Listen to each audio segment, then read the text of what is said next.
What's up, y'all? TBrown31 here with JaboctheGreat. Once again, we are back with the last word. It's just another week in the NFL, another week in college football.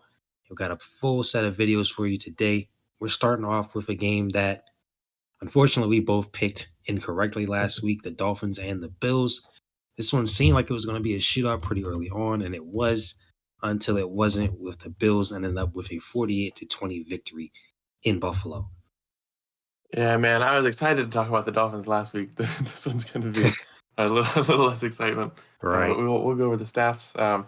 Bills have a lot of stats kind of combined to three guys on offense, and the defense does a lot that we don't usually cover on the show. But I do want to just be sure that we talk about how good the Bills defense was. They did some great things with the Dolphins offense. And we'll kind of get into that naturally when we look at the Dolphins stats. So this is one where the stat sheet really does speak to the Bills' credit here. But to start off with Josh Allen. Very similar to Tua's really good performance last week. He was 21 for 25, 320 yards, so he only has 4 incompletions. Then there's 4 touchdowns and no picks, so he's got just as many touchdowns as he does incompletions, matching Tua from the previous week. Also rushes for 17 yards and a touchdown there. His rushing touchdown is a big one, really puts the game on ice. It's kind of already there, but that just sealed it up. James Cook finally finds himself getting into the end zone. Actually, we have a pair of people here for the Bills that have done a lot of work yard-wise through each of these first 4 games, but have both failed to get into the end zone all season. Not all season, but yeah. James Cook gets 29 yards on the ground, not a whole lot, but is able to get a touchdown. Also racks up 48 yards in the air. Pretty good day overall for the big back there.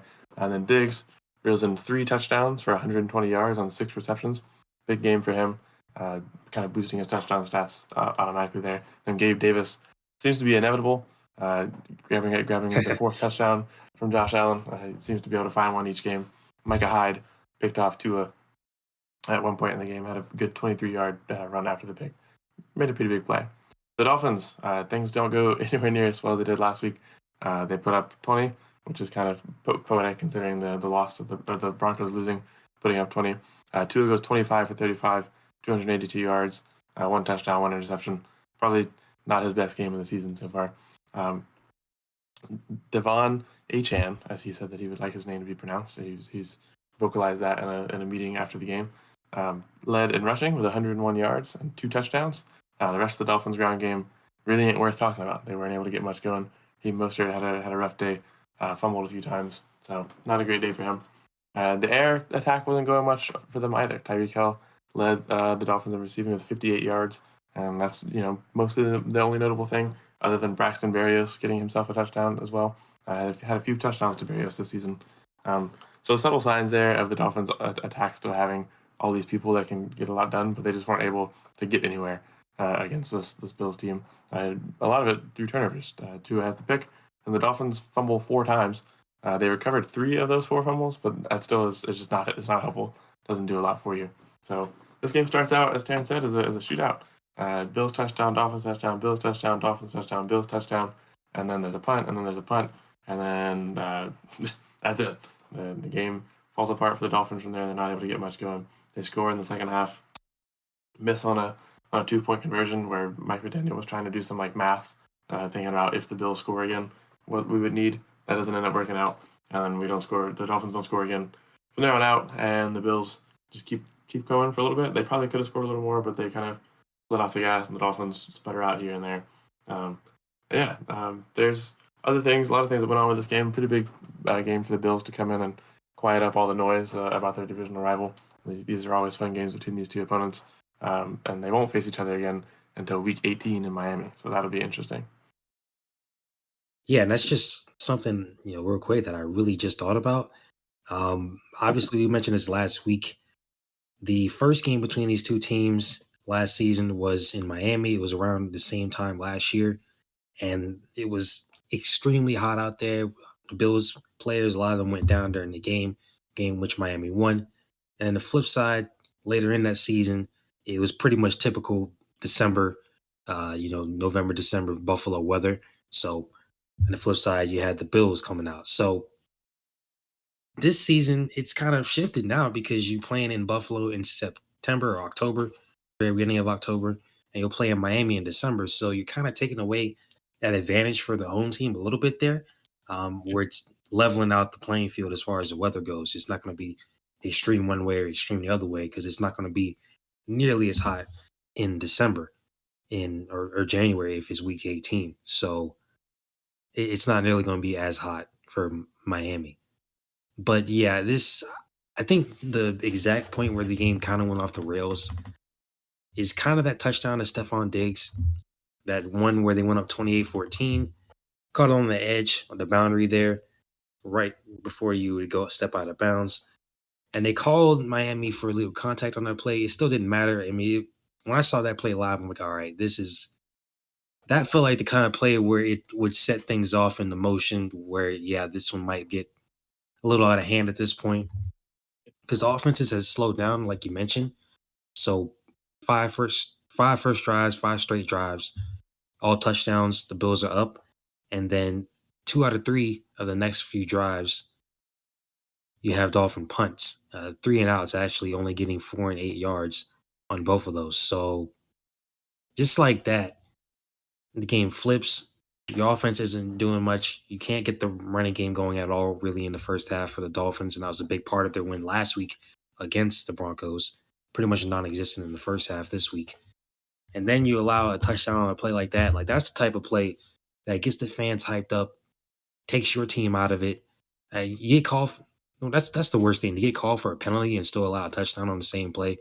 Like those are the types of plays that really kind of takes you out of it. I think that's pretty much the point where things went a little bit off the rails for him. Because that next possession they did fumble. Teron Armstead, I think that was around when he got injured, if I remember correctly.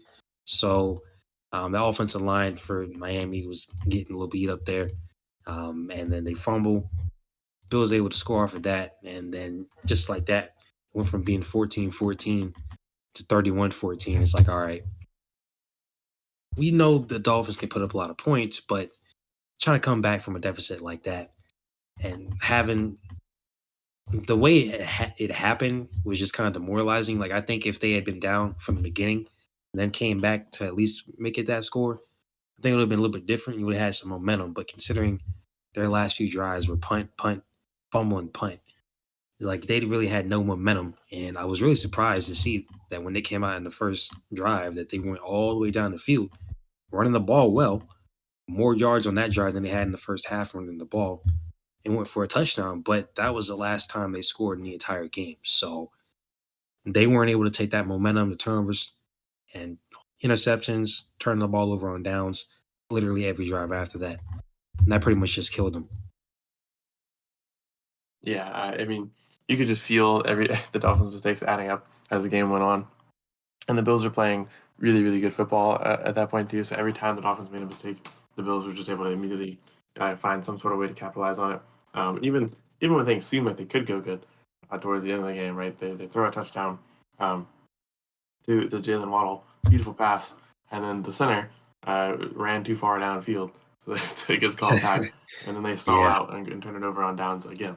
Um, and so I mean, you could just feel everything kind of slipping away. I mean, that one wasn't going to do anything for the Dolphins at that point, but it was just one of those things where it's like, man, this is rough. And some of it too, right? Like when they throw the pick and then there's a touchdown. Now it's 41-20, and they throw it or they turn it over on downs.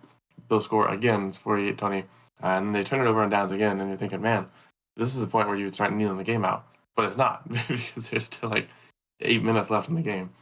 So very interesting flip of the script for the Dolphins in back-to-back weeks. You know, putting up 70 points and then allowing 50 the next week and just kind of having the life drained out of them. Rough game.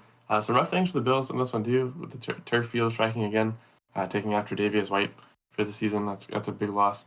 I don't know if Terrence and I have covered turf much on this show, but I can tell you that I'm not the biggest fan of turf fields. But despite that, the Bills are able to prevail, come out with a big divisional win, taking over the division now. It's Buffalo, Miami, both at the top 3-1, and then New England, and New York, both at the bottom 1-3. But pretty dominant game for them, and definitely one to be happy about. They won the Buffalo one last year and lost the Miami one. Some of that because of the home conditions. So it'll be interesting to see what'll happen in Week 18 in Miami. I mean, Miami is not going to be anywhere near as cold as Buffalo is that time of year. So well, it'll be interesting to see how they flip that script. Of course, we heard Mike McDaniel last year talk about how he likes it colder. That didn't work out either. But this is a fun rivalry. These two teams usually play good football games. This one, unfortunately, got away from the Dolphins and turned into maybe not the most fun game if you're looking for a shootout like it started out as. But I think this is a good game. There's some things here the Dolphins got to work on. They got to keep the ball together. They got to, when a defense starts to give them something that's not working, they got to figure out other ways around it. And I think they showed last year against the Ravens, a very similar game, a fourth quarter, 21-point comeback, that they are able to do that every now and then. But I mean, it's not going to happen all the time. And this Bills team just kind of locked in and made sure to handle business. So great game for the Bills, rough one for the Dolphins, but I'm sure both of them will probably have their head up on moving forward from here. Yeah, and just to finish out, like you mentioned, Travius White, he's going to be out now, so that's definitely rough. That already hurts your secondary. That's losing one of its best players in Jordan Poyer at the safety position. So they also have Christian Bedford. He's out as well. Von Miller is coming back.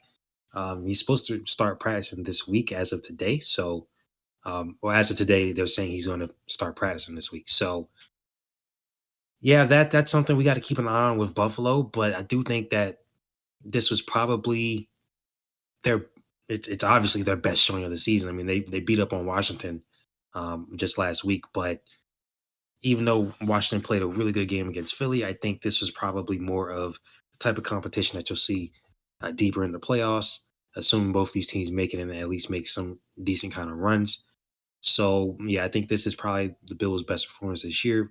And this is the type of performance that we're going to need to have from that defense and Josh Allen, especially if they want to make a run. And for the Dolphins, this is probably going to be their worst performance of the year. If I had to take a guess, I don't think they'll be beat by 20 something points again. So they got that out of their system. They know what they have to do to make some better decisions and get a win. And the main thing is obviously not turning the ball over.